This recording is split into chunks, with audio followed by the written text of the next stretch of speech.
N24 Kannada ನ್ಯೂಸ್ಗೆ ಸ್ವಾಗತ. ಲೋಕಸಭಾ ಚುನಾವಣೆ ರಂಗೇರಿದ್ದು ಬೆಳಗಾವಿ ಲೋಕಸಭಾ ಕ್ಷೇತ್ರದ ಹೈ ವೋಲ್ಟೇಜ್ ಅಖಾಡವಾಗಿ ಮಾರ್ಪಟ್ಟಿದೆ. ಇಂದು ಬಿಜೆಪಿ ಪಕ್ಷ ಸಂಸ್ಥಾಪನೆ ಆಚರಣೆ ಕಾರ್ಯಕ್ರಮದಲ್ಲಿ ಭಾಗಿಯಾಗಿ ನಮ್ಮ ನ್ಯೂಸ್ ಸಮೂಹದ ರಾಜ್ಯ ಉಪಸಂಪಾದಕ ಬಸವರಾಜ್ ನಡೆಸಿದ ಸಂದರ್ಶನದಲ್ಲಿ ಮಾತನಾಡಿದ ಮಾಜಿ ಶಾಸಕರು ಆದ ಸಂಜಯ್ ಪಾಟೀಲ್ ಮತ್ತು ಅನಿಲ್ ಬೆನಕೆ ಬಿಜೆಪಿ ಅಭ್ಯರ್ಥಿ ಜಗದೀಶ್ ಶೆಟ್ಟರ್ ಭರ್ಜರಿ ಬ್ಯಾಟಿಂಗ್ ಬೀಸಿದ್ದಾರೆ. ನಾ ಅಂತ ಇಲ್ಲಿ ಬಿಜೆಪಿ ಗೆಲ್ಲೋದು ಖಚಿತ ಅಂತ ಹೇಳ್ತಾ ಇದ್ದೀನಿ. ಬಿಜೆಪಿನ ಗೆಲ್ಲೋದ ಇದು ಬಿಜೆಪಿ ಬೆದರಕೋಟೆ. ಬಿಜೆಪಿ ಕಾರ್ಯಕರ್ತರ ರಾತ್ರಿ ಆಗಲಿ ದುಡಿತಾರೆ. ಬರೀ ಚುನಾವಣೆ ಬಂದಾಗ ಅಷ್ಟಲ್ಲ, 12 ತಿಂಗಳು ಕೆಲಸ ಮಾಡುವಂತ ಪಾರ್ಟಿ ಯಾವ್ದಿದ್ರ ಅದು ಭಾರತೀಯ ಜನತಾ ಪಾರ್ಟಿ. ಕಾರ್ಯಕರ್ತರು ಯಾವಾಗಲೂ ಆಕ್ಟಿವ್ ಆಗಿ ಕೆಲಸ ಮಾಡ್ತಾರೆ. ಅದಕ್ಕೆ ಆ ಕಾರ್ಯಕರ್ತರ ಶ್ರಮ ವೇಸ್ಟ್ ಹೋಗೋದಿಲ್ಲ ಅಂತ ವಿಶ್ವಾಸದಿಂದ ಮತ್ತೊಮ್ಮೆ ಇಲ್ಲಿ ಭಾರತೀಯ ಜನತಾ ಪಾರ್ಟಿ ಅಭ್ಯರ್ಥಿ ಗೆಲ್ತಾರೆ. ಜಗದೀಶ್ ಶೆಟ್ಟರ್ ಅವರ ಸಂಸದರಾಗಿ ನರೇಂದ್ರ ಮೋದಿಜಿ ಅವ್ರ ಕೈ ಬಲಪಡಿಸ್ಲಿಕ್ಕೆ ದಿಲ್ಲಿಗೆ ಹೋಗ್ತಾರಂತ ನಮಗೆ ವಿಶ್ವಾಸ ಇದೆ. ಸರ್, ಈಗ ವಿಶೇಷವಾಗಿ ನಿಮ್ಮ ಎದುರಾಳಿ ಆಗಿರ್ತಕ್ಕಂಥವ್ರು ಕಾಂಗ್ರೆಸ್ ಪಕ್ಷದ ಅಭ್ಯರ್ಥಿ ಲಕ್ಷ್ಮೀ ಹೆಬ್ಬಾಳ್ಕರ್ ಅವರ ಪುತ್ರ ಪೂರ್ಣ ಹೆಬ್ಬಾಳ್ಕರ್ ಅವರು ವಿಶೇಷವಾಗಿ ಸಾಕಷ್ಟು ಕಡೆ ಹೇಳ್ಕೊಂಡು ಓಡಾಡ್ತಾವ್ರು. 2.5 ಲಕ್ಷದಲ್ಲಿ ನಾವು ಗೆದ್ದಾಯ್ತು, ಬರೀ ಲೀಡ್ ಮಾತ್ರ ಇದು ಮಾಡ್ತಾ ಇದೀವಿ ಅಂತ. ಲಕ್ಷ್ಮೀ ಹೆಬ್ಬಾಳ್ಕರ್ ಇರ್ಬೋದು, ಚಂದ್ರರಾಜ್ ಜಾರಕಿಹೊಳಿ ಇರ್ಬೋದು, ಇದಕ್ಕೇನು ಪ್ರತಿಕ್ರಿಯೆ ಕೊಡ್ತೀರಾ? ಮುಂಗೇರಿ ಲಾಲ್ಗೆ ಹಸೀನ್ ಸಫರ್ ಇಷ್ಟೇ ಹೇಳ್ಬೋದು. ಅವರ ಈಗ 1-2 ಚುನಾವಣೆ ಗೆದ್ದಿದ್ದಾರೆ, ವಿಧಾನ ಪರಿಷದ, ವಿಧಾನಸಭೆ. ಅದಕ್ಕೆ ಸ್ವಲ್ಪ ಗಾಳಿವಾಗಿದ್ದಾರೆ, ನಶೆವಾಗಿದ್ದಾರೆ. ರಾತ್ರಿ ಸೂರ್ಯೋದಯ ಹುಟ್ಟುತ್ತಂತ ಕನಸು ನೋಡ್ತಾ ಇದ್ದಾರೆ. ಆದ್ರೆ ಬರುವಂತ 4 ಜೂನ್ಕ ಫಲಿತಾಂಶ ಬಂದಾಗ ಅವ್ರಿಗೆ ಗೊತ್ತಾಗ್ತೈತಿ. ನಾ ಅವ್ರ ಮೇಲೆ ಟೀಕೆ ಮಾಡೋದಂತ ಮಾತಾಡ್ತಾ ಇಲ್ಲ. ಆದ್ರೆ ಅಹಂಕಾರ ಬರಬಾರ್ದು. ಅವ್ರಿಗೆ ಅಹಂಕಾರ ಬಂದಿದೆ. ಅದಕ್ಕೆ ಉತ್ತರ ನಮ್ಮ ಬೆಳಗಾವಿ ಮತದಾರ ಬಾಂಧವರು ಕೊಡ್ತಾರೆ. ತಾವು ಸಹ ಬೆಳಗಾವಿ ಒಂದ್ ರೀತಿ ಗ್ರಾಮೀಣ ಶಾಸಕರಾಗಿದ್ದವರು, ಸಾಕಷ್ಟು ಈ ಕಡೆ ಭಾಗದ ಸಮಸ್ಯೆಗಳ ಬಗ್ಗೆ ಗೊತ್ತಿದೆ. ಕೇಂದ್ರ ಸರ್ಕಾರದಿಂದ ಏನಾದ್ರು ವಿಶೇಷವಾಗಿ ಜಗದೀಶ್ ಶೆಟ್ಟರ್ ಅಂತ ಹಿರಿಯ ರಾಜಕಾರಣಿಗಳು ಸಾಕಷ್ಟು ಕೇಂದ್ರ ಸರ್ಕಾರದ ಒಂದ್ ರೀತಿ MP ಆದ್ರೆ ಸಾಕಷ್ಟು ಈ ಕಡೆ ಭಾಗದ ಇಂಪ್ರೂವ್ಮೆಂಟ್ ಮಾಡ್ಲಿಕ್ಕೆ ಏನು ಸಮಸ್ಯೆಗಳನ್ನ ಅವ್ರ ಕಡೆ ಒತ್ತಾಯ ಮಾಡ್ತಿದ್ರು ಪೂರಕವಾಗಿ. ಜಗದೀಶ್ ಶೆಟ್ಟರ್ ಅವರ ಒಬ್ಬರ ಅನುಭವಿ ನಾಯಕರು, ಮತ್ತ ಅವರ ಮಂತ್ರಿ ಆಗ್ತಾರ ಅಂತ ಒಂದು ವಿಶ್ವಾಸ ಕೂಡ. ಯಾಕಂದ್ರೆ ಅವ್ರು ಮಾಜಿ ಮುಖ್ಯಮಂತ್ರಿ ಇದಾರ ಅಂದ್ಮೇಲೆ ಅವ್ರು ಗೆದ್ದು ಬಂದ್ರು ಮಂತ್ರಿ ಆಗ್ತಾರ ಅಂತ ಒಂದು ಇಲ್ಲಿರುವಂತ ನಮ್ಮೆಲ್ಲ ಕಾರ್ಯಕರ್ತರ ಭಾವನೆ. ಮಂತ್ರಿ ಆಗೋ ಜೊತೆಗೆ ನರೇಂದ್ರ ಮೋದಿಜಿ ಅವ್ರ ವಿಜನ, ನರೇಂದ್ರ ಮೋದಿ ಅವ್ರು ಮಾಡ್ತಾ ಇರೋ ಸಬ್ಕಾ ಸಾಥ್ ಸಬ್ಕಾ ವಿಕಾಸ್ ಡೆವಲಪ್ಮೆಂಟ್ ಇದೆ ಅಜೆಂಡಾ ಮೊದ್ಲಿಂದ 10 ವರ್ಷ ನರೇಂದ್ರ ಮೋದಿ ಅವರು ಇದೆ. ಆ ಒಂದು ಅಜೆಂಡಾ ಕಣ್ಣೆದುರುಗಡೆ ಇಟ್ಕೊಂಡ ಜಗದೀಶ್ ಶೆಟ್ಟರ್ ಅವ್ರ ನೇತೃತ್ವದಲ್ಲೂ ಮುಂದ ಬೆಳಗಾವಿ ಅಭಿವೃದ್ಧಿ ಮಾಡುವಂತ ಕೆಲಸ ಭಾರತೀಯ ಜನತಾ ಪಾರ್ಟಿ ನಮ್ಮ ಎಲ್ಲಾ ನಾಯಕರು ಕೂಡ ಮಾಡ್ತಾರು. ಮತ್ತೇನು ಜನ ಒಂದು ಕನಸು ನೋಡ್ತಾ ಇದಾರೋ ಆ ಕನಸು ನನಸಾಗ್ತೈತೆ ಅಂತ ನಮ್ಗೆ ವಿಶ್ವಾಸ ಇದೆ. ಜಗದೀಶ್ ಶೆಟ್ಟರ್ ಅವರ ಸೊಸೆ ಸುರೇಶ್ ಅಂಗಡಿ ಅವರ ಪುತ್ರಿ ಆಗಿರ್ತಕ್ಕಂಥ ಶ್ರದ್ಧಾ ಶೆಟ್ಟರ್ ಅವರು ಮಾತು ಹೇಳಿದ್ರು. ಸರ್, ಈಗಿರ್ತಕ್ಕಂಥ ಕಾಂಗ್ರೆಸ್ ಸರ್ಕಾರದ ಗ್ಯಾರಂಟಿ ಯೋಜನೆಗಳು ತಾತ್ಕಾಲಿಕವಾಗಿದ್ದಾವೆ, ನಮ್ಮ ಬಿಜೆಪಿ ಸರ್ಕಾರದ ಗ್ಯಾರಂಟಿಗಳೇ ಒಂದ್ ರೀತಿ ಪರ್ಮನೆಂಟ್ ಅಂತ ಹೇಳಿದ್ರು. ಅದಕ್ಕೆ ನೆನ್ನೆ ಚಂದ್ರರಾಜ್ ಜಾರಕಿಹೊಳಿ ಅವರು ಕೌಂಟರ್ ಕೊಟ್ಟಿದ್ದಾರೆ. ಸರ್, ಅವೆಲ್ಲ ಸುಳ್ಳು ಹೇಳ್ತಾವೆ, ನಮ್ಮವೇ ಪರ್ಮನೆಂಟು, ಜನಗಳಿಗೆ ನಿಜವಾಗೂ ಸ್ವಲ್ಪಯೋಗ ಹೋಗ್ತಕ್ಕಂಥದ್ದು ನಮ್ಮ ಗ್ಯಾರಂಟಿ ಯೋಜನೆಗಳು. ಚಂದ್ರರಾಜ್ ಜಾರಕಿಹೊಳಿ ಅವರು ಏನು ಮಾತಾಡ್ತಾರ ಅದ್ರ ಬಗ್ಗೆ ಮಾತಾಡೋದು ಸ್ವಲ್ಪ ಕಷ್ಟ. ಯಾಕಂದ್ರ ಆ ಗಾಡಿಗೆ ಈಗ ಸದ್ಯಕ್ಕೆ ಬ್ರೇಕ್ ಇಲ್ಲ. ಗಾಡಿ ಓಡ್ತಾ ಇದೆ, ಓಡ್ಲಿ. ಆದ್ರೆ ನರೇಂದ್ರ ಮೋದಿಗೆ ಜಗತ್ತು ಮೆಚ್ಚೈತಿ, ಜಗತ್ತು ಒಪ್ಕೊಂಡಿದೆ. ನರೇಂದ್ರ ಮೋದಿ ಅವರ ತುಲನೆ ಇಲ್ಲಿ ಇರುವಂತ ಸಿದ್ದರಾಮಯ್ಯ ಅವರ DK ಶಿವಕುಮಾರ್ ಜೊತೆ ಆಗ್ಲಿಕ್ಕೆ ಸಾಧ್ಯ ಇಲ್ಲ. ಮತ್ತೆ ಈಗಾಗಲೇ ಏನು 5 ಗ್ಯಾರಂಟಿ ಕೊಟ್ಟಿದಾರೆ, ಅದು ಎಷ್ಟು ಸರಿಯಾಗಿ ಮುಟ್ತಾ ಇದೆ ಇಲ್ಲಿ ಕರ್ನಾಟಕ ಜನ ನೋಡ್ತಾ ಇದ್ದಾರೆ. ಮತ್ತ ಎಲ್ಲತ್ರ ಇಂಪಾರ್ಟೆಂಟ್ ಮಹತ್ವದಿರೋದಂದ್ರ ದೇಶ ಸುರಕ್ಷಿತ ಉಳಿದ್ರೆ ನಮ್ಮ ಎಲ್ಲಾ ರಾಜ್ಯಗಳು ಇರಾಕ್ ಸಾಧ್ಯ ಇದೆ, ನಮ್ಮ ಸಂಸ್ಕೃತಿ ನಮ್ಮ ಧರ್ಮ ಉಳಿಲಿಕ್ಕೆ ಸಾಧ್ಯ ಇದೆ. ನಮ್ಮ ದೇಶ ಸುರಕ್ಷಿತ ಉಳಿದ ನರೇಂದ್ರ ಮೋದಿ ಅವರ ನೇತೃತ್ವದಲ್ಲಿ. ಇದು ಸಾಮಾನ್ಯ ಮಾತ. ಪ್ರತಿಯೊಬ್ಬ ಯುವಕಗ, ಮಹಿಳೆಯರ್ಗ, ರೈತರಿಗೆ, ಭಾರತೀಯ ನಾಗರಿಕತ್ವ ಇರುವಂತ ಪ್ರತಿಯೊಬ್ಬ ವ್ಯಕ್ತಿಗ, ಮತ್ತೆ ವಿಶೇಷವಾಗಿ ಅವನ ದೇಶ ಮೇಲೆ ಯಾರು ಪ್ರೀತಿ ಮಾಡ್ತಾರೋ ಅವ್ರು ನರೇಂದ್ರ ಮೋದಿಗ ಆದ್ಯತೆ ಕೊಡ್ತಾರೋ. ಅದಕ್ಕೆ ಇವೆಲ್ಲ ಉಳ್ಕಿದ್ದು ಬರೀ ಚರ್ಚೆ ಮತ್ತು ಚುನಾವಣೆ ಬಂದಾಗ ಬಾಯಿಗೆ ಬಂದಿನ ಮಾತಾಡುವಂತ ಒಂದು ಸ್ವಭಾವ ಮಾತಾಡ್ತಾ ಇದಾರೆ. ಮಾತಾಡ್ಲಿ. ಆದ್ರೆ ನರೇಂದ್ರ ಮೋದಿ ಬಗ್ಗೆ ಇಡೀ ಜಗತ್ತ ಮೆಚ್ಚುತ್ತಾ ಇದೆ, ಒಪ್ಕೋತಾ ಇದೆ ಅವ್ರ ನೇತೃತ್ವ. ಇಲ್ಲಿ ಜನನು ಅದೇ ಮಾಡ್ತಾರು. ಉಳ್ಕಿದೆಲ್ಲ ವಿಷಯಗಳ ನಾ ಮತ್ತೊಂದು ಮತದಾರ ಬಾಂಧವರಿಗೂ ವಿನಂತಿ ಮಾಡ್ತೀನಿ. ನಿಮ್ಗೆ ರಾಮ ಮಂದಿರ ಕಟ್ಟಿನವ್ರು ಬೇಕೋ, ಏನ ರಾಮ್ ಹುಟ್ಟಿಲ್ಲ ಅಂತ ಹೇಳೋರು ಬೇಕೋ, ನಿಮ್ಗೆ ದೇಶ ಸುರಕ್ಷಿತ ಇಡೋರು ಬೇಕೋ, ಏನು ಇಲ್ಲೇ ಕರ್ನಾಟಕದಲ್ಲಿ ಉದಾಹರಣೆ ಹೇಳುದಂದ್ರೆ ಒಬ್ಬ ಕಾಂಗ್ರೆಸ್ ಅಭ್ಯರ್ಥಿ ರಾಜ್ಯಸಭಾ ಚುನಾವಣೆಯಲ್ಲಿ ಗೆದ್ದು ಬಂದ ಮೇಲೆ ಪಾಕಿಸ್ತಾನ ಜಿಂದಾಬಾದ್ ಅಂತ ಘೋಷಣೆಗಳು ಕೇಳಲಿಕ್ಕೆ ಬರ್ತಾವೆ. ಕಾಂಗ್ರೆಸ್ ಸರ್ಕಾರ ಅಂದ್ರೆ ಪಾಕಿಸ್ತಾನ ಜಿಂದಾಬಾದ್ ಘೋಷಣೆಗಳು ಕೇಳುವಂತ ನಮ್ಮ ದುರ್ಭಾಗ್ಯ. ಆದ್ರೆ ನಿಮಗೆ ದುರ್ಭಾಗ್ಯ ಮತ್ತೊಮ್ಮೆ ಬೇಕು ಈ ದೇಶದಲ್ಲಿ. ಪಾಕಿಸ್ತಾನ ಜಿಂದಾಬಾದ್ ಹೇಳೋರು ಬೇಕಾಗಿದ್ರೆ ಕಾಂಗ್ರೆಸ್ಗೆ ಓಟ್ ಹಾಕ್ರಿ. ಭಾರತ್ ಮಾತಾ ಕಿ ಜಯ ಅಂತ ಹೇಳೋರು ಬೇಕಾಗಿದ್ರೆ ಭಾರತೀಯ ಜನತಾ ಪಾರ್ಟಿಗೆ ಓಟ್ ಹಾಕ್ರಿ. ಒಂದು ವ್ಯಕ್ತಿ ಮೇಲೆ, ಒಂದು ಪರಿವಾರ ಮೇಲೆ ಪ್ರೀತಿ ಮಾಡುವಂತ ಕಾಂಗ್ರೆಸ್ ಪಕ್ಷ ಮತ್ತು ದೇಶ ಮೇಲೆ, ದೇಶದ ಸಂಸ್ಕೃತಿ ಮೇಲೆ ಪ್ರೀತಿ ಮಾಡುವಂತ ಪಕ್ಷ ಭಾರತೀಯ ಜನತಾ ಪಾರ್ಟಿ. ಅದಕ್ಕೆ ಭಾರತೀಯ ಜನತಾ ಪಾರ್ಟಿಗೆ ಓಟ್ ಹಾಕ್ರೆ ದೇಶಕ್ಕೆ ಓಟ್ ಹಾಕಂಗಿದೆ, ಕಾಂಗ್ರೆಸ್ಗೆ ಓಟ್ ಹಾಕರ ಪಾಕಿಸ್ತಾನ್ಗೆ ಓಟ್ ಹಾಕಂಗಿದೆ ಅಂತ ಇದು ಬಹಳ ಖಂಡಿತವಾಗಿ ನಾ ಹೇಳ್ತಾ ಇದ್ದೀನಿ. ಜನ ಇದ್ರ ಬಗ್ಗೆ ಚಿಂತನೆ ಮಾಡ್ತಾರೆ. ಸರ್, ಈಗ ಇನ್ನೊಂದು ವಿಶೇಷವಾಗಿ ಸಂಜಯ್ ಪಾಟೀಲ್ ಅಂದ್ರೆ ತುಂಬಾ ನೇರ ನಡೆನುಡಿ ವ್ಯಕ್ತಿ. ಸಾಕಷ್ಟು ಒಂದ್ ರೀತಿ ಅವರು ಸಹ ಈ ಬಾರಿ ಆಕಾಂಕ್ಷಿ ಆಗಿದ್ರು ಅಂತ ಹೇಳ್ಬಿಟ್ಟು ಆಗ್ಬೇಕು ಅಂತ ಹೇಳ್ಬಿಟ್ಟು ಅವ್ರ ಅಭಿಮಾನಿಗಳು ಒತ್ತಾಯ ಮಾಡಿದ್ರು. ಮತ್ತೆ ಜಗದೀಶ್ ಶೆಟ್ಟರ್ ಅವ್ರಿಗೆ ಸಿಕ್ಕಿದೆ. ಮುಂಬರ್ತಕ್ಕಂಥ ದಿನಗಳಲ್ಲಿ ನಿಮ್ಗೆ ಏನಾದ್ರು ಸೂಕ್ತ ಸ್ಥಾನಮಾನ ಸಿಗ್ಬೋದು ಅಂತ ನಿರೀಕ್ಷೆ ಮಾಡ್ತೀವಿ. ನಾ ಯಾವ್ದು ಆಸೆ ಮಾಡೋದಿಲ್ಲ. ಇದು ಮೊದಲೇ ಸಲ ಅಲ್ಲ, ಇದು 3ನೇ ಸಲ. ಮಂಗಲಾ ಅಂಗಡೀಜಿ ಅವರು MP ಆಗ್ಬೇಕಾದ್ರು ಅಲ್ಲಿಗೂ ನಾ ರೇಸ್ನಾಗಿದ್ನಿ, MLA ಎಲೆಕ್ಷನ್ದಾಗ ರೇಸ್ನಾಗಿದ್ನಿ, ಈಗೂ ರೇಸ್ನಾಗಿದ್ನಿ. ಆದ್ರೆ ಸಂಜಯ್ ಪಾಟೀಲ್ ಮಹತ್ವದಲ್ಲ, ದೇಶ ಮಹತ್ವದ. ದೇಶ ಉಳಿಬೇಕು. ನನ್ನಂತವ್ರು ಸಾವಿರಾರು ಹೋದ್ರು ಅಡ್ಡಿಲ್ಲ. ಆದ್ರೆ ನರೇಂದ್ರ ಮೋದಿ ಇರ್ಬೇಕು, ಭಾರತ ದೇಶ ಉಳಿಬೇಕು.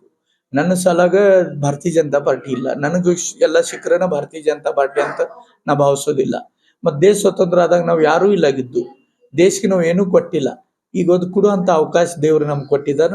ಅದು ಮತ್ತು ಫ್ರೀದಾಗ ಕೊಟ್ಟಿನಂತ ನಮ್ಮ ಸಂವಿಧಾನ ಒಂದು ಓಟದ ಅಧಿಕಾರ. ಮತ್ತು ಇದು ಬಾಯಿ ದೇವ್ರು ಕೊಟ್ಟನು ಮಾತಾಡ್ಲಿಕ್ಕ. ಆ ಮಾತದ ಉಪಯೋಗ ಜನರಿಗೆ ಕೈ ಮುಗಿದು ವಿನಂತಿ ಮಾಡಿ ನರೇಂದ್ರ ಮೋದಿ ಅಂತ ಒಬ್ಬ ಒಳ್ಳೆ ಪ್ರಧಾನಿಗ ಶಕ್ತಿ ಕೊಡ್ರಿ ಅಂತ ಪ್ರಾರ್ಥನೆ ಮಾಡೋ ಜೊತೆಗೆ ನನ್ನ ಕರ್ತವ್ಯ ನಾ ಪಾಲನೆ ಮಾಡ್ತಾ ಇದ್ದೇನೆ. ಟಿಕೆಟ್ ಸಿಗ್ಲಿ ಬಿಡ್ಲಿ, ಈಗ 3 ಸಲ ಆಗೈತಿ, ಇನ್ನೂ 3 ಸಲ ಆದ್ರೂ ನಾ BJP ಪರವಾಗಿ ಕೆಲಸ ಮಾಡವ. ನರೇಂದ್ರ ಮೋದಿ ಅವ್ರಿಗೆ ಶಕ್ತಿ ಕೊಡ್ಲಿಕ್ಕ ನಂದೂನು ಒಂದು ಏನು ಕೊಡುಗೆ ಸಾಧ್ಯತೆ ಅದು ಪ್ರಯತ್ನ ಮಾಡವ. ಉಳ್ಕಿದೆಲ್ಲ ನಾವು ಕೊರೋನಾದಾಗ ನೋಡಿದೀವಿ, ಎಲ್ಲ ಬಿಟ್ಟು ಹೋದ್ರಲ್ವಾ. ಇದೇ ಜಾಸ್ತಿ. ಮತ್ತೆ ಯಾಕೆ ತಲೆ ಕೆಡ್ಸ್ಕೊಳ್ಳೋದ? ನಮಗ್ ಸಿಕ್ಕರೆ ಅಷ್ಟ BJP ಅಷ್ಟ ಕೆಲಸ ಮಾಡೋದಂತ ಇರೋಕ್ಕಿಂತ ಯಾರಿಗ್ ಸಿಕ್ಕರೂ ಈ ದೇಶ ಉಳಿಸುವಂತ ನರೇಂದ್ರ ಮೋದಿ ಅವ್ರ ಕೈ ಬಲ ಪಡಿಸೋ ನಮ್ ಧರ್ಮ ಕರ್ತವ್ಯ ಅಂತ ತಿಳ್ಕೊಂಡ ಕೆಲಸ ಮಾಡ್ತಾ ಇದೀವಿ. ಗೆಲ್ತೀರ? 100ಕ್ಕೆ 100. ಎಷ್ಟು ಅಂತರದಿಂದ ಲೀಡ್ ನಿರೀಕ್ಷೆ ಮಾಡ್ಬೋದು? ಅದ್ರ ಬಗ್ಗೆ ಅದು ಜನ ತೀರ್ಮಾನ ಮಾಡ್ತಾರ. ಅದು ನಾ ಮತ್ತ ಮುರ್ನಾಲ್ ಹೆಬ್ಬಾಳ್ಕರ್ ಚಂದ್ರರಾಜ್ ಹಟ್ಟಿ ಒಳಗೆ ಫರ್ಕ್ ಆಗುದಿಲ್ಲ. ಮತ್ ನಾ ಅಂಕಿ ಸಂಖ್ಯೆ ನಾ ಜ್ಯೋತಿಷಾಸ್ತ್ರ ನಾ ಜನ ಕಾನ್ಫಿಡೆಂಟ್ ಇರುತ್ತಲ್ಲ ಗೆಲುವು ಜೋ ಜೀತಾ ವಹಿ ಸಿಕಂದರ್, BJP ಸಿಕಂದರ್. ಇವಿಷ್ಟು ಒಟ್ಟವಶ್ಯಕತೆ ಗೊತ್ತಾಯ್ತಲ್ಲ. ಬಿಜೆಪಿ ಪಕ್ಷದ ಬೆಳಗಾವಿ ಕೇಸರಿ ಹುಲಿ ಆಗಿರ್ತಕ್ಕಂಥ ಶ್ರೀ ಸಂಜಯ್ ಪಾಟೀಲ್ ಅವರ ಅಭಿಪ್ರಾಯ. ನಮಸ್ಕಾರ, ಥ್ಯಾಂಕ್ ಯು ಬಸವರಾಜ್. ಬಿರುಸಿನ ಪ್ರಚಾರ ನಡೆಸ್ತಾ ಇರ್ತಕ್ಕಂಥವ್ರು ಮಾಜಿ ಶಾಸಕರಾಗಿರ್ತಕ್ಕಂಥ ಪ್ರಧಾನ ಕಾರ್ಯದರ್ಶಿಗಳು ಆಗಿರ್ತಕ್ಕಂಥ ಶ್ರೀ ಅನಿಲ್ ಬೆಲ್ಕೆ ಸಾಹೇಬ್ರು. ನಮಸ್ತೆ. ವಿಶೇಷವಾಗಿ ಒಂದ್ ರೀತಿ ಬಿಜೆಪಿ ಪಕ್ಷದ ಭದ್ರಕೋಟೆ ಮೊದ್ಲಿಂದನು ಬೆಳಗಾವಿ ಅಂತಕ್ಕಂಥದ್ದು. ಈ ಬಾರಿ ಜಗದೀಶ್ ಶೆಟ್ಟರ್ ಅವ್ರನ್ನ ನಿಲ್ಸಿದೀರಾ, ಯಾವ ರೀತಿ ನಡೀತಾ ಇದೆ? ತಾವು 27ನೇ ತಾರೀಕು ಬೆಳಗಾವಿನಲ್ಲಿ ಪ್ರಚಾರ ನೋಡಿದಿರಿ. ಸನ್ಮಾನ್ಯ ಜಗದೀಶ್ ಶೆಟ್ಟರ್ ಅವ್ರದ್ದು ಸ್ವಾಗತ ಹೆಂಗ್ ಮಾಡ್ಯಾವಂದ್ರ 10,000ಕ್ಕಿಂತ ಜಾಸ್ತಿ ಜನರು ಅಥವಾ 4,000 ಮೋಟರ್ ಸೈಕಲ್ ತಗೊಂಡು ಅವ್ರು ಸ್ವಾಗತ ಮಾಡಿದ್ದೇವೆ. ಆವಾಗ ಎದುರುಗ ಅವ್ರಿಗೆ ಗೊತ್ತಾತು ಬೆಳಗಾವಿ ಇದ ಭಾರತೀಯ ಜನತಾ ಪಾರ್ಟಿ ಭದ್ರಕೋಟೆ. 4 ಸಲ ಸನ್ಮಾನ್ಯ ಸುರೇಶ್ ಅಂಗಡಿ ಅವರು, 1 ಸಲ ಸನ್ಮಾನ್ಯ ಮಂಗಲಾ ಸುರೇಶ್ ಅಂಗಡಿ ಅವರು ಆರಿಸ್ ಕೊಟ್ಟವ್ರದವರು.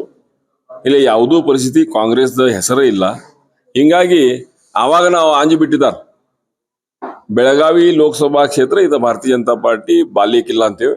ಹಿಂಗಾಗಿ ಯಾವುದೂ ಪರಿಸ್ಥಿತಿ 2 ಸಲ 4 ಸಲ ನಾವು ಸುರೇಶ್ ಅಂಗಡಿ ಅವ್ರಿಗೂ ಲಕ್ಷಾಂತರ ಓಟ್ಲಿ ಲೀಡ್ ಕೊಟ್ಟಿದ್ದೀವಿ. ಈಗ ಅದಕ್ಕಿಂತ ಜಾಸ್ತಿ ಲೀಡ್ಲೆ ನಾವು ಗೆಲ್ತೀವಿ ಅಂತ ಗೊತ್ತಾಯ್ತು. ಸರ್, ಈಗ ಇನ್ನೊಂದು ವಿಶೇಷವಾಗಿ ತಾವು ಸಹ ಒಂದ್ ರೀತಿ ಬೆಳಗಾವಿ ಮಾಜಿ ಶಾಸಕರು, ಸಾಕಷ್ಟು ಈ ಕಡೆ ಭಾಗದ ನಾಡಿ ಮೇಡಿ ತಗೊಂಡಿದ್ದೀರಾ. ಜಗದೀಶ್ ಶೆಟ್ಟರ್ ಅವರು ಅಂತ ಹಿರಿಯ ರಾಜಕಾರಣಿಗಳನ್ನ ಕರ್ಕೊಂಡ್ ಬಂದಿದ್ದೀರಾ. ಏನಾದ್ರು ಗೆದ್ರೆ ಈ ಕಡೆ ಭಾಗದ ಮುಖ್ಯ ಸಮಸ್ಯೆಗಳನ್ನ ಏನೇನ್ ಬಗೆಹರಿಸ್ಕೋತೀರಾ ಸರ್?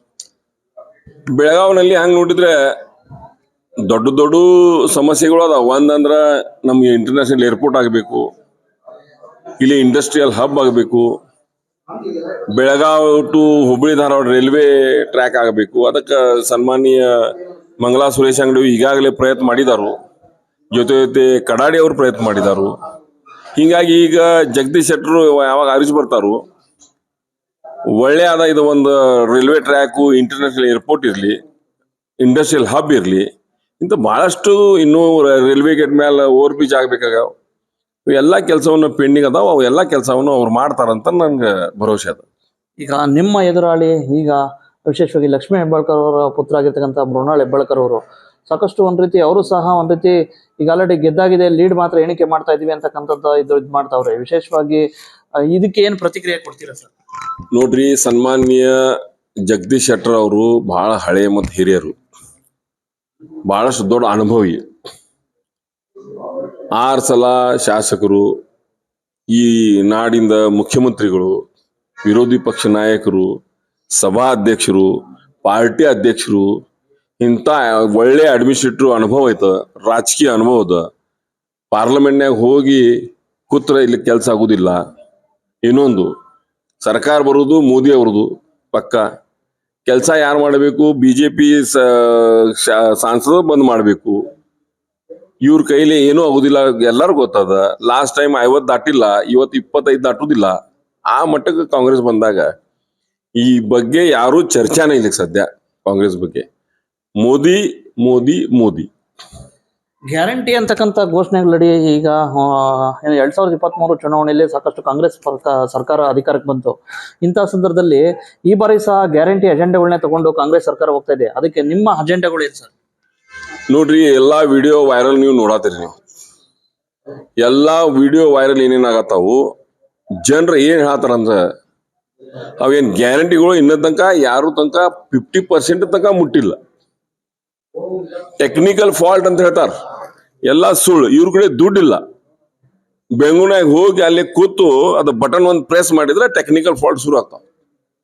ನಿಮ್ ಎಂಟ್ರಿ ಬಂದ್ ಆಗ್ತಾವ, ಪೇಮೆಂಟ್ ಆಟೋಮೆಟಿಕ್ ಬಂದ್ ಆಗ್ತಾವ. ಜನರು ಏನ್ ತಿಳ್ಕೊತಾರು, ಇಲ್ಲಿ ಏನು ಟೆಕ್ನಿಕಲ್ ಫಾಲ್ಟ್ ಐತಿ, ಇಂಟರ್ನೆಟ್ ಸಮಸ್ಯೆ ಐತಿ. ಏನು ಸಮಸ್ಯೆ ಇಲ್ಲ. ಈ ಸಮಸ್ಯೆ ಇರುವುದು ಸರ್ಕಾರನಲ್ಲಿ, ಸಮಸ್ಯೆ ಇರುವುದು ದುಡ್ಡಿನಲ್ಲಿ. ಇವ್ರ ಕಡೆ ದುಡ್ಡಿಲ್ಲ, ಎಲ್ಲ ಪೂರಾ ಖಾಲಿ ಸರ್ಕಾರ ಆಗಿದೆ. ಕರ್ಜ ಬಾಜಾರಿ ಅಂತೇವೆ ನಾವು. ಇಂಥ ಮಟ್ಟದಲ್ಲಿ ಬಂದಾರು. ಈ ಬರುವ ಕಾಲದಲ್ಲಿ ಅವ್ರಿಗೆ ಗೊತ್ತದ, ಇಡೀ ರಾಜ್ಯದಲ್ಲಿ 78 ಲೋಕಸಭಾ ಅಭ್ಯರ್ಥಿ ಗೆಲ್ತಾರಂತ ಅವ್ರು ಕರೆಕ್ಟ್ ಗೊತ್ತದ. ನಿಮ್ಮಲ್ಲೂ ಸಹ ಒಂದ್ ರೀತಿ ಗುಂಪುಗಾರಿಕೆ ಇತ್ತು. ವಿಶೇಷವಾಗಿ ಮಾಂತೇಶ್ ಒಕ್ಕುಂದಕ್ಕಂತವರು ಬಂಡಾಯ ನಿಂತ್ಕೊತಿದ್ರು. ವಿಶೇಷವಾಗಿ ಸಾಕಷ್ಟು ಅಸಮಾಧಾನ ಇತ್ತು. ಅದೆಲ್ಲ ಅಸಮಾಧಾನ ತಣ್ಣಗಾಗಿತ್ತು. ನಾನು ನಿನ್ನೆ ರಾಮದುರ್ ಹೋಗಿದ್ದೀವಿ, ಅದಕ್ಕಿಂತ ಪೈಲ ಬೈಲೊಂಗಲ ಹೋಗಿದ್ದೀವಿ. ನೀವೆಲ್ಲ ಮೀಡಿಯಾ ಒಳಗೆ ನೋಡಿರ್ಬೇಕು. ರಾಮದೂರ್ನಲ್ಲಿ 2 ಬನ ಅಂತ ತಿಳ್ಕೊಂಡಿದ್ದೀವಿ ಪೈಲ. ನಿನ್ನೆ ಮಾಜಿ ಶಾಸಕರಾದ ಯಾದವಾಡ್ ಸರ್ ಅವರು, ಹಿಂದಿನ ಅಭ್ಯರ್ಥಿ ಸನ್ಮಾನ್ಯ ಚಿಕ್ಕರೇನವರು, ಇಬ್ರು ಗ್ರೂಪ್ಗಳು ಒಂದಾಗಿ ಕೆಲಸ ಮಾಡಕ್ ಶುರು ಮಾಡ್ಬಿಟ್ರು. ಮತ್ತು ಅವು ಹೇಳಿಕೆ ಕೊಟ್ಟಾರ, ಯಾವುದೂ ಪರಿಸ್ಥಿತಿ ನಾವೆಲ್ಲರೂ ಕೂಡೇ ಕೆಲಸ ಮಾಡ್ತೀವಿ, ಕೂಡೇ ಭಾರತೀಯ ಜನತಾ ಪಾರ್ಟಿ ಗೆಲ್ಲಿಸ್ತೀವಿ, ಕೂಡೇ ಸನ್ಮಾನ್ಯ ಮೋದಿ ಅವ್ರಿಗೂ 3ನೇ ಸಲ ಈ ದೇಶದ ಪ್ರಧಾನಿ ಮಾಡ್ತೀವಿ ಅಂತ ಎಲ್ಲರೂ ಕೂಡಿ ಹೇಳಿಕೆ ಕೊಟ್ಟಾರ. ಹಿಂಗಾಗಿ ಏನು ಎಲ್ಲೇ ಸಮಸ್ಯೆ ಎಲ್ಲಿ ಉಳಿದಿಲ್ಲ. ಎಲ್ಲಾ ಕಡೆ ಸಮಸ್ಯೆ ಏನು ಸಣ್ಣ ಇದ್ದು ಎಲ್ಲ ಬಗೆಹರಿಸಿದ್ದಾರೆ. ಯಾಕಂದ್ರೆ ದೇಶ ಸಲುವಾಗಿ ಇದು ಇಲೆಕ್ಷನ್, ರಾಷ್ಟ್ರ ಸಲುವಾಗಿ ಇಲೆಕ್ಷನ್. ದೇಶ ಎಲ್ಲಿ ಹೋಗತ್ತಂತ ಎಲ್ಲರಿಗೂ ಗೊತ್ತದ. 3ನೇ ಸಲ ಪ್ರಧಾನಿ ಆದ್ರೆ ಈ ದೇಶದ ಮತ್ತು ಈಗ ಎಲ್ಲೆಲ್ಲಿ ಹೋಗುದು ಎಲ್ಲ ಜನರಿಗೆ ಗೊತ್ತದ. ಹಿಂಗಾಗಿ ಜನರು ಈಗಾಗಲೇ ಡಿಸೈಡ್ ಮಾಡಿದಾರು, ಬರುವ ಕಾಲದಲ್ಲಿ ಭಾರತೀಯ ಜನತಾ ಪಾರ್ಟಿನ ಗೆಲ್ಲಿಸ್ಬೇಕು, ಸನ್ಮಾನ್ಯ ಪ್ರಧಾನಿಗೆ 3ನೇ ಸಲ ಪ್ರೈಮ್ ಮಿನಿಸ್ಟರ್ ಮಾಡ್ಬೇಕು. ಒಟ್ಟಾರೆ ಈ ಬಾರಿ ಗೆಲ್ತೀರಾ ಸರ್? ಗೆದ್ದೇ ಗೆಲ್ತೇವೆ. ಹಿಂದಿನಕ್ಕಿಂತ ಜಾಸ್ತಿ ಲೀಡ್ ತಗೊಂಡ್ ಗೆಲ್ತೇವೆ. ಏನ್ ಕಾನ್ಫಿಡೆಂಟ್ ಇದೆ ಸರ್? ಎಷ್ಟು ಲೀಡ್ ಇದೆ ಅಂತ ಅದನ್ನ ಹೇಳ್ತೇನಲ್ಲ, 2019 ನಲ್ಲಿ 3,87,000 ಇವ್ರು ಗೆದ್ರು. ಯಾರು? 2014 ನಲ್ಲಿ 97,000 ಗೆದ್ರು. ಬೈ ಇಲೆಕ್ಷನ್ ಅಷ್ಟೇ ಸಮಸ್ಯೆ ಆಯ್ತು. 4 ಇಲೆಕ್ಷನ್ಗಳು ಸನ್ಮಾನ್ಯ ಸುರೇಶ್ ಅಂಗಡಿ ಲಕ್ಷಾಂತರ ಹೋಟ್ಲೆ ಗೆದ್ರು. ಈ ಬಾರಿನ ಲಕ್ಷಾಂತರ ಹೋಟ್ಲನ್ನ ಗೆಲ್ತಾರು, ಲೀಡ್ ಕೊಡ್ತೀವಿ. ಇದು ಜನರು ಡಿಸೈಡ್ ಮಾಡ. ಈಗಾಗಲೇ ಹಿಂದಿನಕ್ಕಿಂತ ಈ ಬಾರಿ ಬಹಳ ಒಳ್ಳೆ ವಾತಾವರಣ. 370 ರಾಮ ಮಂದಿರ್, CAA ಇವೆಲ್ಲ ನೋಡಿದ್ರ ಈ ಬಾರಿ ಕಾಂಗ್ರೆಸ್ ಓಟ್ ಹಾಕುದಿಲ್ಲ ಜನರು. ಇವಿಷ್ಟು ಒಟ್ಟರೆ ಗೊತ್ತಾಯ್ತಲ್ಲ, ಮಾಜಿ ಶಾಸಕರು ಮತ್ತು ರಾಜ್ಯದ ಬಿಜೆಪಿ ಕಾರ್ಯದರ್ಶಿಗಳಾಗಿರ್ತಕ್ಕಂಥ ಶ್ರೀ ಅನಿಲ್ ಬೆನ್ಕೆ ಸಾಹೇಬ್ರ ಅಭಿಪ್ರಾಯ. ನಮಸ್ಕಾರ. Thank you. ತಾಜಾ ಸುದ್ದಿಗಾಗಿ ಟಿವಿ 24 ನ್ಯೂಸ್ಗೆ ಸಬ್ಸ್ಕ್ರೈಬ್ ಮಾಡಿ ಮತ್ತು ಬೆಲ್ ಐಕಾನ್ ಒತ್ತಿ ತಪ್ಪದೇ ಲಿಂಕ್ ಶೇರ್ ಮಾಡಿ.